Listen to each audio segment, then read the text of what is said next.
Mas ali tem uma outra sensibilidade também, eventualmente tem uma Sim, outra abordagem. aquele que infla através de cultura de Oriente, não espera, mas me sabe direito, mas tem show e ignorância em relação, por exemplo, Dravidians é um povo que tem na Índia, que é aquele povo negro africano lá, é chamado de Black Untouchables, que é os intocáveis. Por isso, aquela questão lá, se alguém tem uma Mahatma Gandhi, uma pacifista, Mahatma Gandhi, tem a frase que Mahatma Gandhi falou, onde que está falando próprio, ele diretamente, que está chama que os Dravidians lá, que é negro de sujo, mau cachorro. Não tem que ter atenção para não conhecer a história realmente, para não saber quem que é nosso aliado. Ah? Tudo alguém apanha, Martin Luther King, tem um museu, por exemplo, na Atlanta, Georgia, onde que é a estátua de King que está lá, mas sim de Mahatma Gandhi. É interessante, mas você pensa, ainda fala, repara, um homem africano que luta para ser povo, é aquele que fica lá, esta apanha, esta desqualifica, esta por Mahatma Gandhi lá, por isso não tem que estar um cozinho alerta, para morrer, África é África, e nunca se saber onde de uma forma grande, se bem que se bem na história, por exemplo, bota bem, na Bíblia, por exemplo, não pode reclamar no Tribunal Internacional de Direito de Tomar Índia, sim, mas está, para também no livro de Esther, esta forma tinha um rei Xerxes que está governando a Índia até a Etiópia. Mas gosta de único Tribunal Internacional, quem que não está reclama aquele nele? Israel já vira de repente parte da Europa. Israel dentro de África, meter-te jogando na Liga dos Campeões Europeus. Marca essa para Israel, tem que pôr lá para nós. Depois Jesus Branco tem que explicar meter jogar na Liga dos Campeões. Para nós, senão, esta flama e Israel se joga na Copa da África de Nações, então você pergunta logo que Jesus Branco não é quem?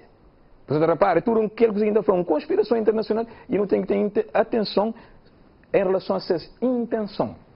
O importante é saber reagir sempre. Sim. Bom, vamos entrar agora na África integrada e no papel de Cabo Verde. Nós falamos sempre desse lugar estratégico de Cabo Verde no Atlântico e do papel que pode desempenhar no Atlântico Sul, no continente africano. Qual é esse papel de Cabo Verde real? Como o colega Felisberto Vieira realçou um bocado, temos um posicionamento invejável para qualquer país, para qualquer nação do mundo. E nenhuma aproximação é inocente. Nenhuma aproximação a Cabo Verde e nenhuma aproximação à África neste momento. Eu acho que Cabo Verde tem tido uma grande arma ao longo dos tempos, que é a sua diplomacia política, cultural, de aproximação às nações. Há bocado também disse e reafirmo aqui que na minha perspectiva, Cabo Verde vai atrasada porque não podem ser só os políticos a fazer essa aproximação. Muita gente diz que Cabo Verde pode servir de plataforma de empresas para depois se lançar na costa africana. Neste momento temos uma grande aproximação de empresas europeias que criam cá uma sede para depois fazer a exportação ou fazer uma aproximação à África. Mas a minha perspectiva, a África tem que dar o pontapé e deitar a mesa ao contrário. Ou seja, a África não pode continuar a ser vista apenas como um continente útil aos interesses dos demais, nem mesmo aos interesses de Cabo Verde. Temos que reverter e ter poder de negociação. E Cabo Verde precisa, de certa forma, quando falo do francês e do inglês, são línguas integradoras na CDO. Os cabo-verdianos precisam ser formados de acordo com o sistema de ensino também dessas regiões, para podermos ter os skills, as habilidades necessárias para integrar. Nós não vamos poder influenciar se apenas participamos nas reuniões das organizações internacionais. Cabo Verde e as empresas cabo-verdianas têm que estar presentes em África, temos de ter quadros qualificados para exportar para a África. O nosso real papel tem que se alargar, não pode ser somente política. As afinidades políticas têm uma fronteira que terminam. Portanto, eu creio que temos que promover uma imigração, entre aspas, de quadros cabo-verdianos para países africanos, no sentido de termos pontos focais, pessoas estrategicamente colocadas. Estou a falar de um lobby forte do cabo-verdiano. O fato também de sermos insulares é também... Temos que ultrapassar. Cabo Verde tem que ultrapassar todos esses dramas históricos construídos propositadamente ao longo dos tempos das nossas limitações geográficas. O facto de ser ilhéu é um facto intransponível. Não nos vamos inventar continente a partir do nada. Ou seja, viajar fez sempre parte do cerne daquilo que é a idiosincrasia e o modo de pensar de estar do cabo-verdiano. Viajamos para os Estados Unidos, que fica do outro lado, e não viajamos para a África. Viajamos para a Europa e não viajamos para a África. Portanto, é uma questão estratégica, é uma questão de recursos e é uma questão, o mundo neste momento está de olhos em África. Cabo Verde pode ser, de facto, desempenhar o papel que sempre desempenhou durante o colonialismo. Eu não me orgulho dessa, tenho de dizer, essa fase em que nós, de certa maneira, intermediávamos, mas não defendíamos o valor de África. Hoje, Cabo Verde tem que fazer o mesmo papel, esse skill, essa habilidade de aproximação, de cola entre as nações e cultural, mas pró-África e não ser apenas um menino de recado dos interesses do Ocidente. Portanto, aqui há um grande desafio de reequacionamento de qual o nosso papel, como é que nós também podemos ser útil, não só às nações conhecidas do Ocidente, mas também aos interesses dos países africanos. Principalmente pela nossa situação estratégica. Exatamente. Agora, Felisberto Vieira, nós falávamos há bocado dessa necessidade de reavaliar o sentido hoje da unidade africana, dessa nova África. A mesma coisa é pensar a diáspora africana. É uma diáspora que também vai se reavaliar neste momento. É uma diáspora dinâmica que muda. Como é que os cabo-verdianos que estão fora, por exemplo, neste momento, se sintonizam com a diáspora africana? Há já uma ideia alargada de todos somos diáspora africana? Não tenho... O Abrão disse há bocado uma coisa interessante. É preciso fazer essa diferenciação entre a diáspora africana na perspectiva dos afrodescendentes, que é o caso dos americanos, os afro-americanos, afro-latinos, afro-brasileiros, afro-latinos. Mas nesse caso é da diáspora, dos africanos que estão na Europa, por exemplo. Exatamente. São africanos. Portanto, nós temos de facto uma riqueza muito grande, quer a nível de Cabo Verde. Cabo Verde hoje está formatada, está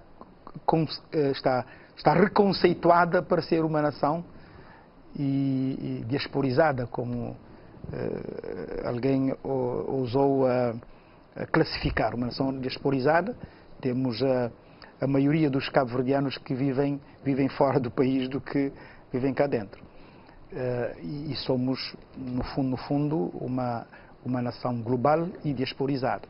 E, portanto, e como identidade única, temos uma única identidade de sermos, efetivamente, africanos e sermos cabo-verdianos afirmativamente.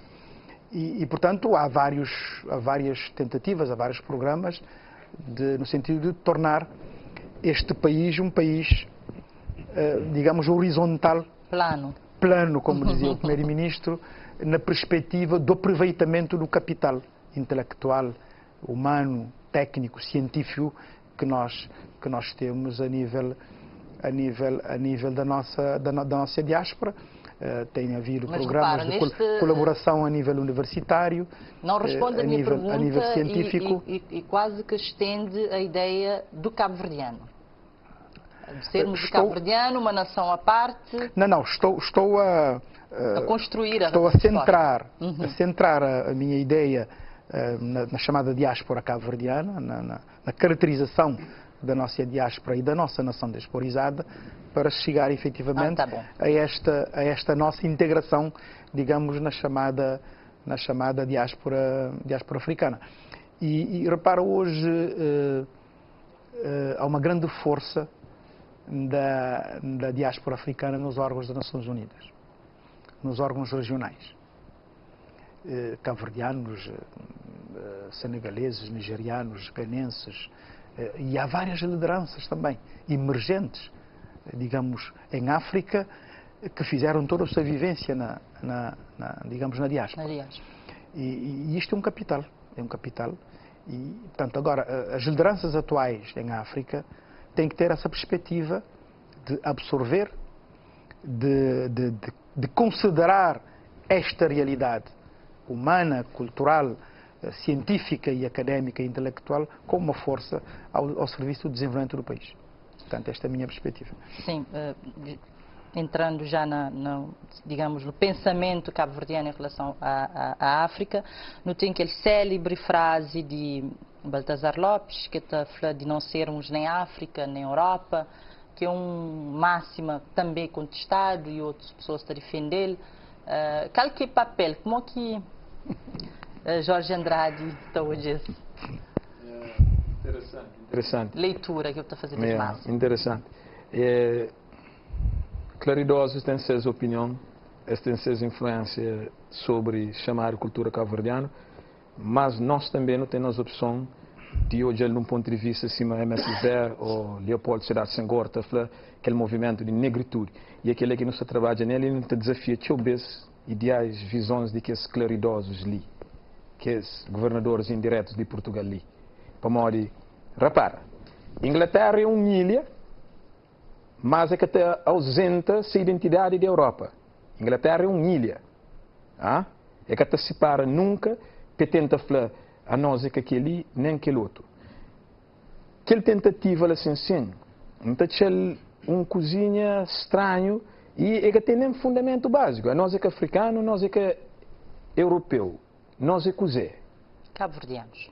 Cabo-verdiano é que é o seguinte a falar.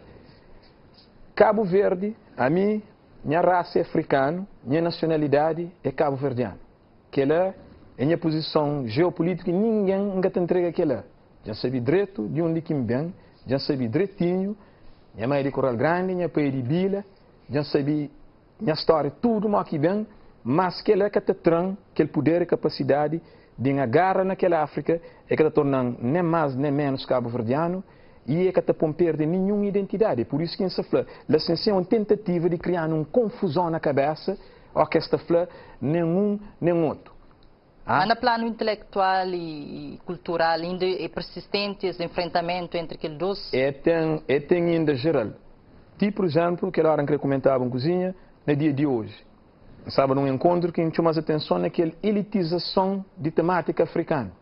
No dia de hoje, tem que os grupos de alguém que é determinado como os intelectuais de tema, esta chinta, esta fala só é em todo lugar, enquanto tem centenas de jovens com ideias diferentes, com ideia totalmente diferente, e que o papo esta chamou de radical. Nós esteve num palestra de dias, canta um papo de 2 minutos, senhora bastante interessante, inteligente, senhora, mas é chamado de radical, me tem preocupação com o nosso radicalismo.